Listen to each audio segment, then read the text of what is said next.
Your blind spot is hindering your growth.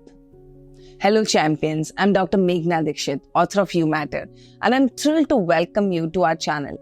Here we explore the fascinating realms of the mind and brain, share the secrets to success, help you heal your past, and prepare for a brilliant future. If you're new, don't forget to subscribe and ring that notification bell. And to all our returning viewers, a heartfelt welcome. Today's topic is how having a blind spot can hinder your growth. There's a story of the thief who was brought in front of the judge. When asked whether he had anything to say, he had gone and bitten his mother's ear. When the kid had stolen a pencil in kindergarten for the first time, his mother staunchly believed that her son was not at fault and the other kid must have done something. The son was the mother's blind spot. This bias that the mother had resulted in that boy becoming a full-fledged thief and ruined his life. We all have biases. What is a bias? A bias is a tendency or an inclination to believe that some people or some ideas, etc., are better than others. That usually results in treating some people unfairly. There are many such psychological human biases. Today we are going to learn more about having a blind spot and how it hinders our growth. So if you're ready, type ready in the chat box. Medically, blind spot is a region where the optic nerve passes through the optic disc and out of the eyes. Also, at this very region, the blood vessels enter the eyes. It lacks the photoreceptor cells, the rods and the cones in the retina so that the light falling at this spot does not for any image.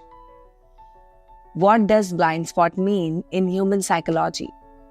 Blind spots are things that are overlooked systematically, either intentionally or subconsciously. Most of the time, we are unaware of our own psychological biases. We come from our already has been, our preconceived notions, and we are unwilling to look at what is blatant in front of our eyes. Like my example, for a very long time, my friends and mentors kept telling me that I'm not made for running the Ayurvedic centers, but I'm an excellent healer, and all that I have learned, I should create courses where I can teach people the techniques to healing. But I refused to see that, and I had a blind spot that I won't be a teacher, but a businesswoman. Due to this bias, I lost crucial 6 years. And finally, today I'm teaching all that I have learned, and I'm running my own partnership company. Our biases hamper us from moving forward. There are shackles in our feet. This is because we all feel that who knows us better than us. It's not the truth.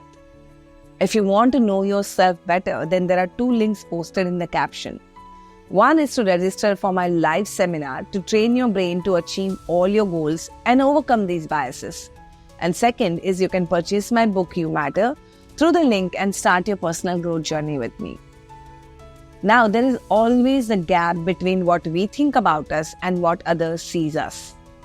There's a book, Thanks for the Feedback, The Science and Art of Receiving Feedback Well, by Douglas Stone and Sheena Heen. In this book, the authors have enumerated on gap map. The gap map is a diagram in which an arrow starting with my thoughts and feelings gets combined with my intentions and my behaviors. When I interact with others, my behavior has an impact on them, and this impact then becomes their story about me. Did you get that? Type IGI, I got that. So what happens is, the impact that I create on others, they're able to see and understand aspects of me that I may try and hide from them or may not be aware of myself. This is all subconscious. According to authors Stone and Heen, our facial expressions, our tone, our patterns, all are giveaway. The authors further explain that there are 3 blind spot amplifiers. Emotional math. Emotions play a huge role in how others sees us, as against how we think others sees us. For example, you just flare up and others are taken aback. Then you try and explain that that's not who you are, but they can see that emotional flare-up is exactly who you are. The second point is situation versus character. If something does not go right, then I may tend to blame the situation, but others can see that certain actions that I took led to the situation, and my actions stem from my character. The third amplifier is impact versus intent. We normally judge ourselves through our intentions. We feel that intention matters, but the way others look at us is the impact of our actions. Now, how do we bridge this gap and become aware of our blind spots? So there are some practical steps. Are you ready to take your notes? So get your pen and paper and type ready in the chat box. First, how do you react to feedbacks? In those early years, I would not take feedback well. I used to feel it's a blot on my intelligence and experience. Then I learned to take feedback constructively, because feedback is a breakfast of champions. I began to ask questions in what I can do. What is that which I am not able to see but others can? Step number 2. Most of the time, we have to get out of our own way. We self-sabotage our success and our growth. Third, work on your patterns.